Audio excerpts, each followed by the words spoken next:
Lesti Kejora joget asik saat kondangan pasca jadi korban KDRT. Lesti Kejora dan Rizky Bilar menjadi bahan gunjingan saat kesandung kasus KDRT.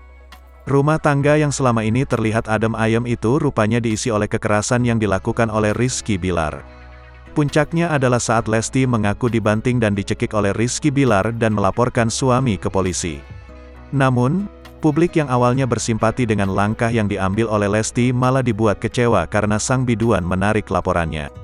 Lesti Kejora sendiri tak ambil pusing dengan netizen yang kecewa dengan pilihannya untuk rujuk dengan Rizky Bilar dan mencabut laporan.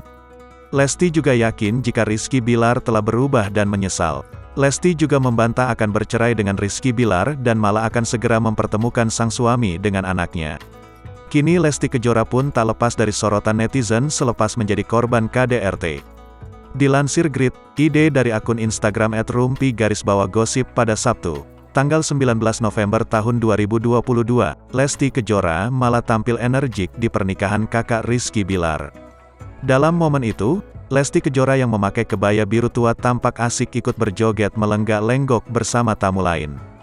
Dalam momen lain, terlihat pula Lesti Kejora yang bersama dengan Rizky Bilar dan Baby L tersenyum semeringah berfoto bersama. Warganet pun menyoroti tubuh Lesti Kejora yang dinilai jadi lebih kurus.